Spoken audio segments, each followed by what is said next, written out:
Welcome everyone to another episode of Kindling the Hearthfire. How is everyone? I hope everyone is having a good year so far. I had a wonderful time celebrating the season with my Grove mates, and I hope everyone else is having a wonderful season. I also want to say hi to my listeners in the Southern Hemisphere. I hope you are also having a great time with your celebrations. I believe it's the beginning of summer. It's Lunasa or I believe it's Lunasa, but correct me if I'm wrong. But hope you guys are having a great time, no matter what you're celebrating, no matter what you're doing and where you are in the world. Right now, you can find our podcast on Stitcher, iTunes, and on Patreon. We're having a little bit of issue with Podbean once again, technical difficulties. That's what we were dealing with in the last couple months, amongst other things, which made it difficult to create a podcast when your main, distributor of the podcast was down. So that was fun. But we are back up on Stitcher, iTunes, and on Patreon as well. I'll be updating Patreon later today. I would appreciate any and all reviews, and specifically on iTunes and maybe even on Facebook if you're on Facebook. But mostly on iTunes because it does make it easier for people to find us, and also on Anchor as well because there is an option where you can actually put in a audio post that is editable by me, and I can actually put it on the podcast. So if you want to be heard on the podcast and you also want your opinion heard by me, Anchor is a good way to go. And you can also email me or find me on Facebook. I'm fairly easy to find. Just look up Kindling the Hearthfire podcast and I am there. So thank you guys for listening, and go and check all of those out and maybe even help support the podcast. Now, all websites will be listed with links in the show notes as they become available, as per usual. Now, on to the rest of the podcast. All right. Last time we were talking, or if you were listening to the bonus episodes a couple days ago, I was doing a Bridget along with the Sassafras Grove for 2020. They do that every year, I believe since 2017. It may go back a little further than that, but that's what I could find. From 2017, they've been doing this thing where they take the 9 days before imbolc and go through and rediscover Bridget in all of her aspects and connected with the virtues and really deeply connect with the goddess Bridget during her time of year. So I kind of want to continue in that kind of vein by going back into Ireland to discuss traditions and cultures for that area. One, because it connects with the Bridget Along that I just finished, but also because I like coming back to imbolc occasionally in the Irish tradition because that is where I got my start, and it's the one I'm most familiar with and I'm most deeply connected to. And it's kind of a tradition for me to change up my personal altar the day before official imbolc and switch up a couple of the items that are on my altar. I'll take a picture later and post it up on Facebook to give you an image of it cleaned up and put back together the way that it would be for imbolc and the coming year, because it's a different setup than I do the same thing during Samhain, starting off the dark side of the year, and this is starting off the bright side of the year for me. So it's a little bit of a tradition for me to clean that up and get that reset up. It's very much a big tradition to do a bit of spring cleaning during the springtime. And a lot of times, in Ireland especially, this is a time for people to get things cleaned up before Bridget's Day comes along every year. That's a traditional thing for Irish tradition and fairly prevalent all everywhere is spring cleaning. But another tradition that I found out about by a friend of ours during our ritual for our grove, which was a lot of fun, by the way, happened a couple days ago. By the time this podcast comes out, it'll be the 4th of February, and we had our ritual on the 1st of February, so 3 days ago, thereabouts. I found out from a lovely, lovely lady that came to our ritual. She told me there was a tradition that you basically hang up a cloth of some kind on the eve of Bridget's Day, and she will bless that cloth, and you will have that blessing for the entire year. I've heard about the ashes, where you could look in the ashes of the fireplace and see where she's walked, because apparently she is called one who visits every household in Ireland as well. So she's very big on hospitality, coming to visit people and making sure that every household that honors her is blessed. And one of the ways you can see that she's passed through is to check the ashes for signs of her footprints and things like that. But another way to do it is to, or in addition to this, is you hang up a piece of cloth and she blesses that cloth and you keep it with you during the entire year. I didn't know about this, but I have scarves everywhere, so I usually hang them up.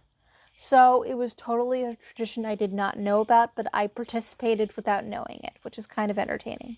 But so I've got my scarf that I got from in Ireland that I usually hang up, and apparently it's been blessed by Bridget, so I have the blessings of Bridget on my scarf that I got from Ireland, which is kind of awesome. The Irish and Welsh hearth cultures are the ones I most identify with, so once again, in a way of coming back to them, is like coming home for me in a time of year that is very much about beginnings. And personally, this time of year is a very difficult time of year. There's a lot of things going on, and but during this time of year is also a time when I lost quite a few people that were very important to me.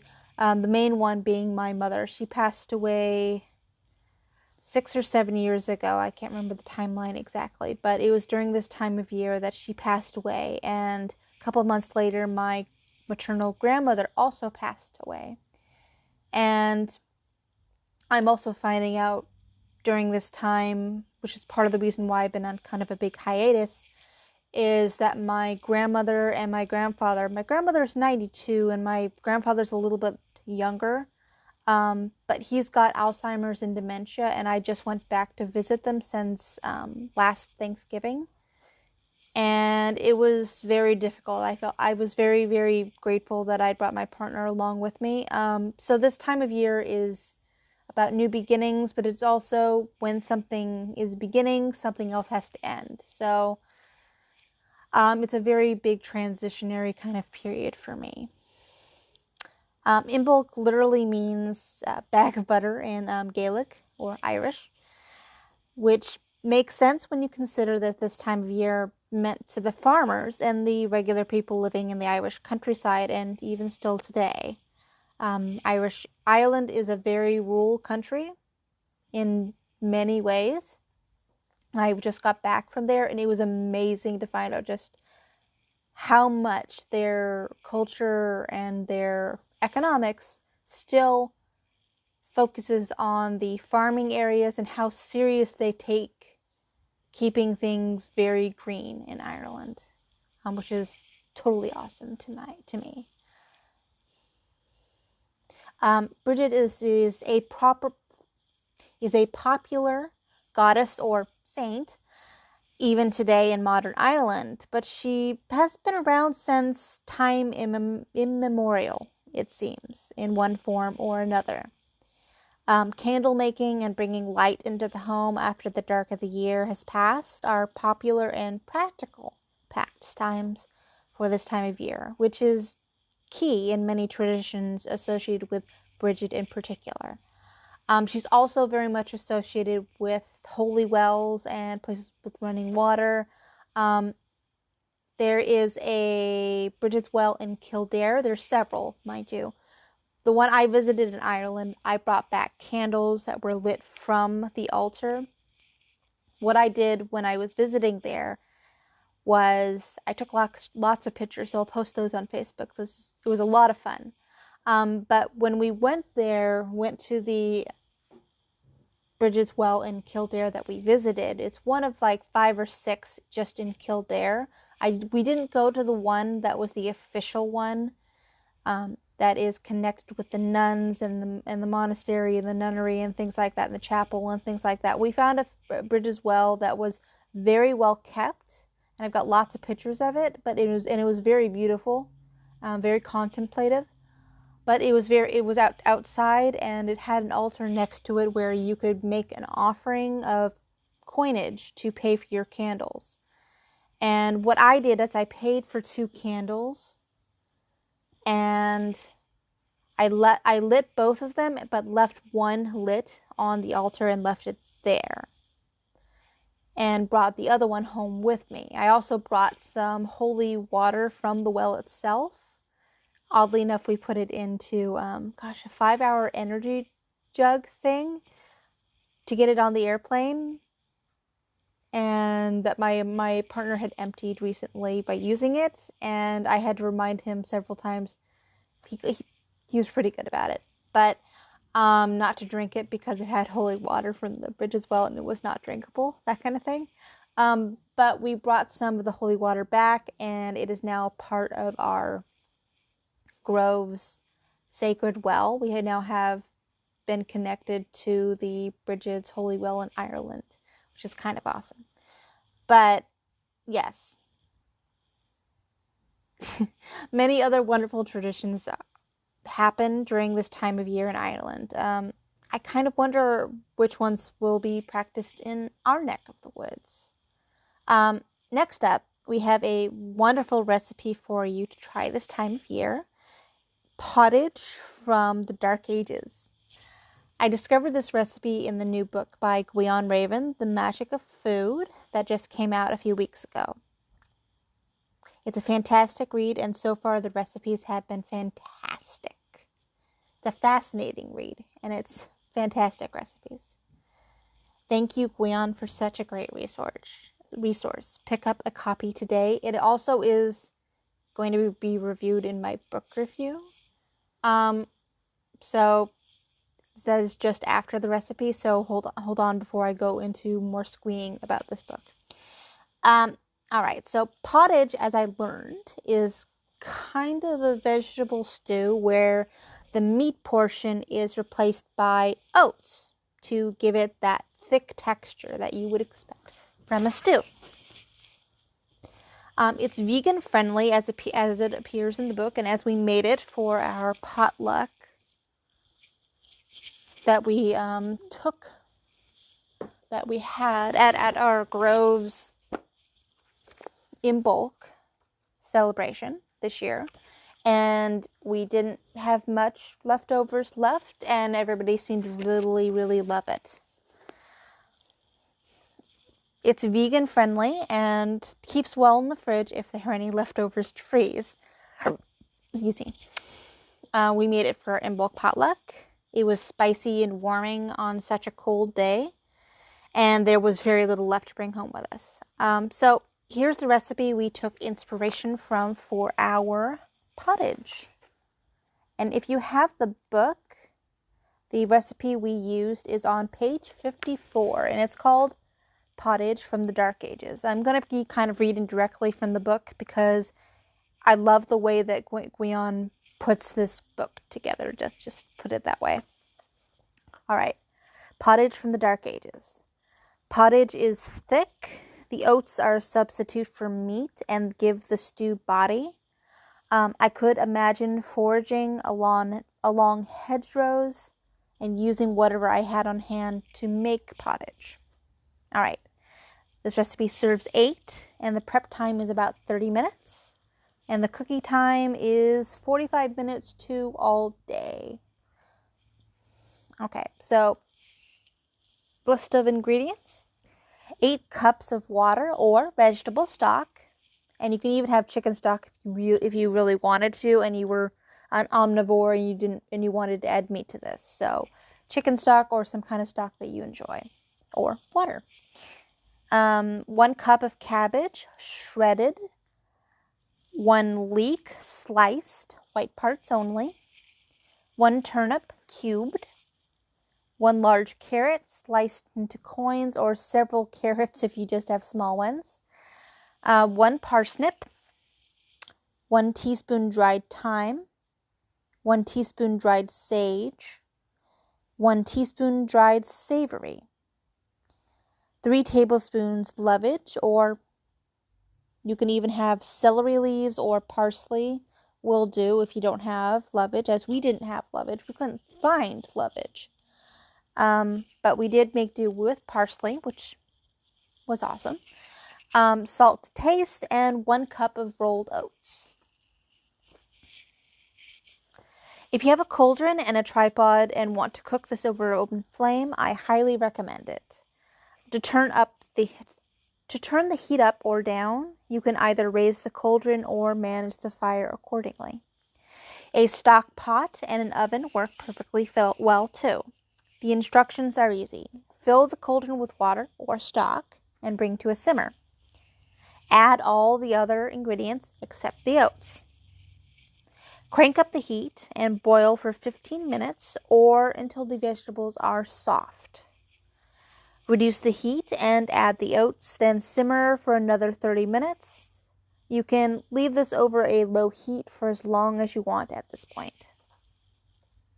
Serve in rustic bowls right from the cauldron or ladle from the stock pot. This is a particularly good with nice crusty bread of sourdough bread. Pepper wasn't available to the average 5th century peasant, but salt was. If you want to try this recipe as a noble person might have enjoyed it, add 1 tablespoon of turmeric and 2 teaspoons of fresh ground pepper when you add the other ingredients. If you're an omnivore, add a cup of chicken or rabbit.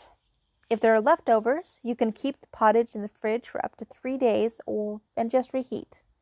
I doubt there will be leftovers then, and he was quite right with that. There was not very many leftovers. We didn't add the chicken when we did ours, but we actually had to modify the recipe a bit because we were doing it the day before ritual. So what we did basically is we had a what do you call those things? Slow cookers. That's what they're called. Okay.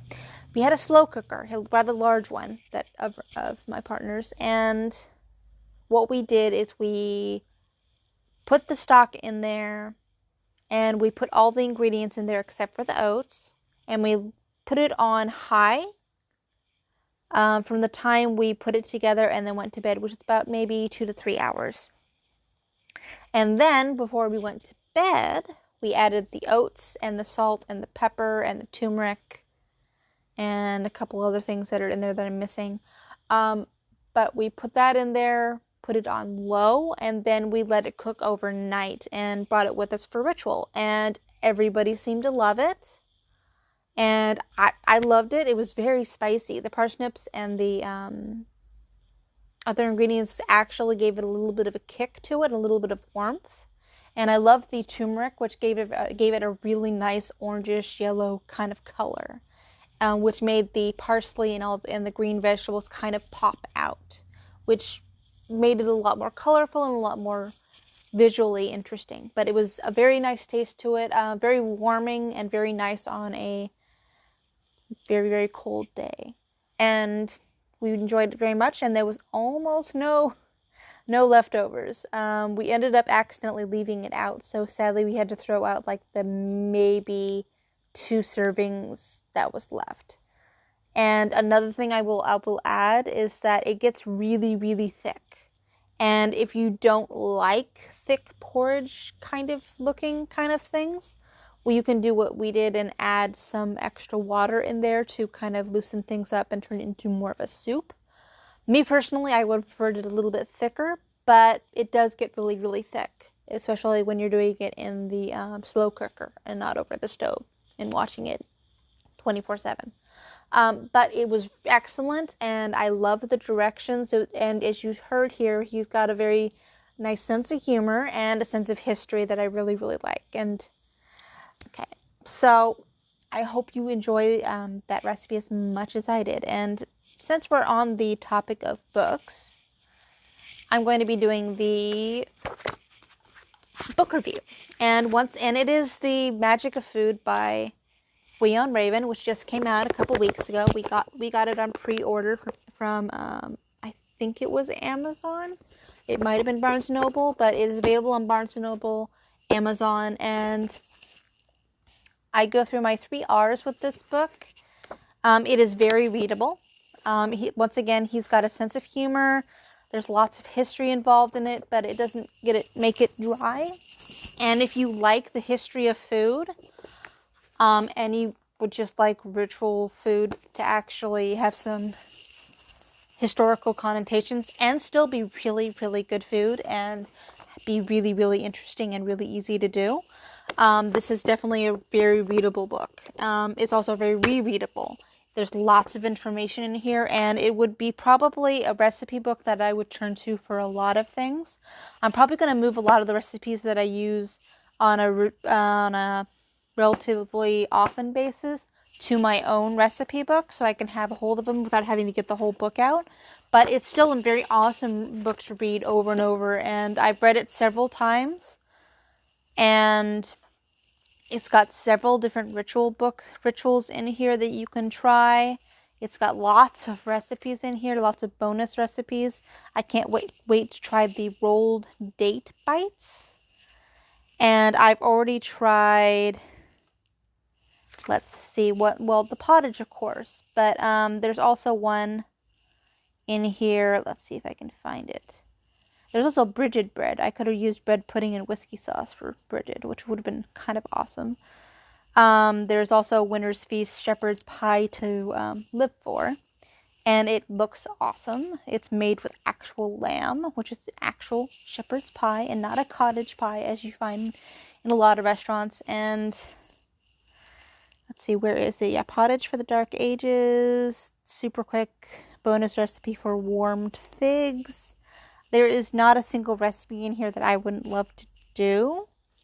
Salmon with hazelnut topping. Oh gosh, where is that? Okay, so what it is what the one I really liked. The first thing that I did from this book was actually the warmed wine for a good home, I believe. And I didn't have all the ingredients, but it was still absolutely marvelous to have. I'll find it later on for the actual recipe, but it was basically a warmed wine that you added citrus to and several other spices to, and you let that warm smell and just the essence of it, it smelled wonderful, by the way, and let it fill the home with lots of warmth, with lots of cleansing, and just all the good things were filling the home with that good smell that was filling the home. So it was also a spell, so it was really, really fun to do. It was really, really simple. Just take a couple cups of wine and add a couple more ingredients and allow it to simmer on the stove and let the smell fill the home. Really, really simple. And he didn't mention particularly that you could drink it afterwards, but I did actually drink the wine afterwards, and it was awesome. It wasn't a fairly good wine that I used, and the ingredients that he had to add actually made the wine drinkable and easy to drink, and was a great end to that sort of ritual, bringing good things into the home. But yes, it is very readable, it is very rereadable, and the references in the back, I will say that the bibliography is a little bit short. It's only 2 pages long, but it does have a variety of sources that you can draw from, and the earliest one that it actually draws from is from 1900, I believe, and the latest one is from 2018. So it's got somewhat of a variety of sources, so it's a decent bibliography. It's not the best bibliography, but then again, you can just talk to Guion online and he'll tell you all the stuff that you need to know. But anyway, it's not the best bibliography, but it is not the worst I've seen. It's got a wide variety of sources if you want to look more into what the history of food is, and mostly it's about the recipes, and the recipes are really kind of awesome. And the rituals, I haven't done any of them, but I've read through here and I've looked at them and they look awesome. So overall, the word I would have to use to describe this book is awesome. I've used it a lot. Once again, you can pick this up on Amazon or Barnes & Noble, and we pre-ordered it, and it is a great little book. It's paperback, the one we have, and I really like that. We didn't order a hard copy version, if there is a hard copy version. I don't think so, but there could be. But I do like the paperback edition because it's more flexible, it's not as chunky, and you can carry it around with you if you want. But yeah, it's a great book. It definitely belongs on my shelf, and I will be keeping it up there for many years. I will actually be making the wine again tonight, probably, because I actually have all the ingredients now. So it'll be the proper recipe for wine rather than the inspirational one that I used the ingredients I had on hand, which is just fine and tasted great and did what it needed to be doing. But pick up a copy and leave comments on it and make sure he knows how wonderful a resource this really, really is. All right. So thank you guys for listening. And next up, we have our community calendar. And just for a heads up, if you would like to have your event listed, and sorry if I'm moving through this so fast. When I get excited, things move very quickly. So next up, we have our community calendar. Once again, if you'd like your community event to be listed on here, throw me an email. I have several things on here that were just given to me by people over email saying, hey, this is an event we have in our local area. Can you please put it on your podcast? I would love to hear more about local festivals. I've got the ones mostly that are on the ADF website in their ADF events page where they actually have a presence at. So that's the ones that I have. And I have a couple of them that were from subscribers that sent me information for events in their area and things like that. But I always am looking for more. I know there are pagan events around that need more broader audience. What is that word? But anyway, they need more people to come in order to support their efforts and their festivals. And speaking of that, I'm very sad to say that. Let's see, which one was it? Was it Paganicon? Is it the Paganicon? No, it was not Paganicon. That's not happening today. It was GhostyCon. GhostyCon. GhostyCon, I just went on their website to update their information because it's coming up in a bit, like in March or something. But I was sad to see that on their website they have, due to low registration, GhostyCon 2020 has been canceled and any tickets or hotel purchases refunded in full. And this particular convention is put on by the Tear the Cloud Grove ADF and is located, I'm just bringing it up on the website,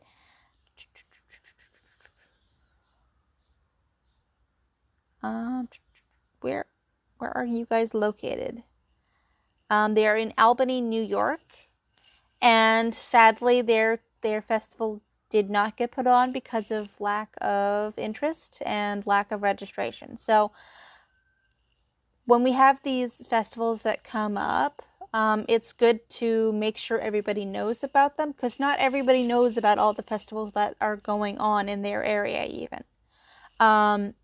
And because this particular one didn't have enough registration. It's not able to be put on because they don't have the money to bring you the best festival that they can and do all the things they want to do. So if you hear about a festival and you want it to get a little bit more people knowing about it, then I am totally willing to put them on my podcast if you send me the information. I was really sad to hear about the GhostyCon not coming out this year because of lack of registration.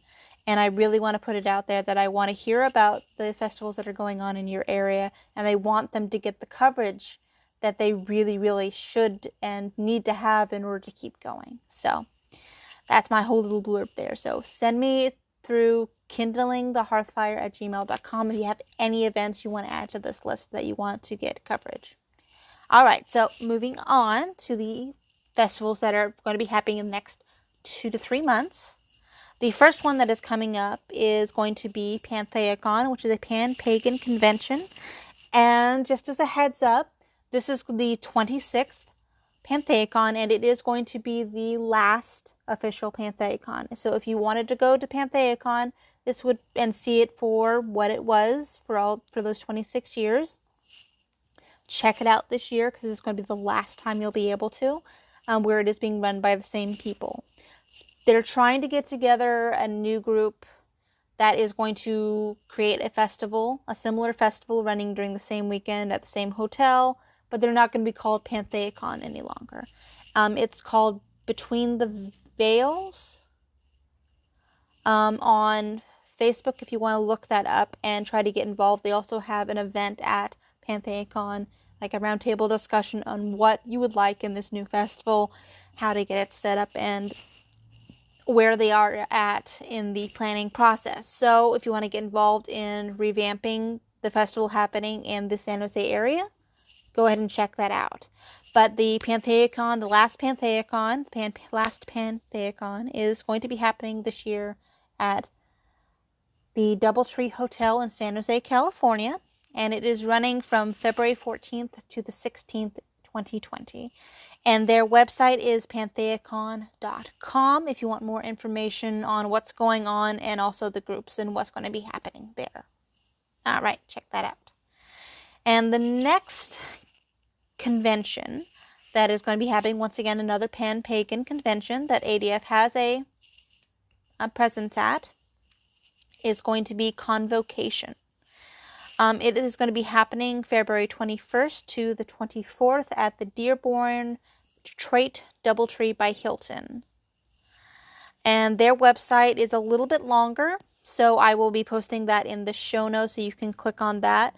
But you can go to their website, look up Convocation Pagan Festival, and you'll find lots of information on that and find out how to register, where it's located, and what amenities are going to be available in the area. Okay, and the next convention that's coming up is Paganicon. It is going to be happening March 20th to the 22nd, I believe. Let me double check the dates on that because I just went through that. Pre-registration has ended and it starts March 20th through the 22nd. Yes, March 20th through the 22nd, 2020. I forgot to change the year on my notes, so that threw me off a little. But it's going to be located in the DoubleTree Park Place in St. Louis Park, Minnesota. And you can find more information on how to register, what's going on, and how you can get involved at paganicon.org.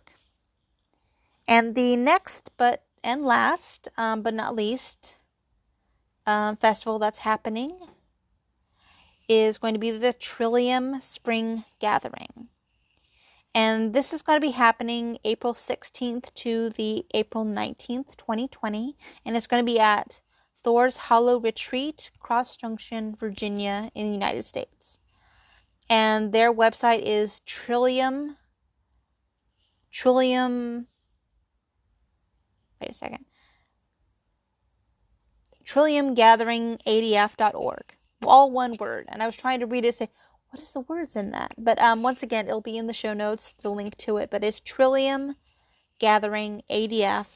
all one word, .org. And that is the website where you can find more information on how to get involved and go to this lovely, lovely festival. All right. And last but not least, we already did the book review. All right. I should update my notes occasionally. But, all right. Wrapping up, I would like to once again thank Bonnie Landry, who you heard in the intro with her performance of Fire Burn Bright, which was created by Emerald and put together by Emerald as well. And we're getting ready to put the next podcast together at Kindling the Hearthfire. And if you have any ideas, celebrations, poems, songs, invocations, or anything else you'd like to hear included in the podcast, please send them to kindlingthehearthfire@gmail.com. Once again, you can find the podcast on Stitcher, iTunes, Google Play, and on Patreon. And next episode is going to be, let's look up here. I've got the calendar for the astrological day when the actual high days are happening. And I'm kind of going to be turning that into my little calendar. So the next episode is going to be coming out on Thursday, March 19th. That gives you about 6 weeks from today. So if you have anything to contribute for that particular episode from now until a couple days before that, probably the 17th is probably a good cutoff date. So March 17th, before then, if you can get things in for the next podcast, that would be appreciated. I'm sorry this is a little rushed sounding. My throat is about to go out on me. I have no idea why that's happening. I'm not sick or anything, but so I'm trying to get this out before my voice goes out. So thank you guys for listening.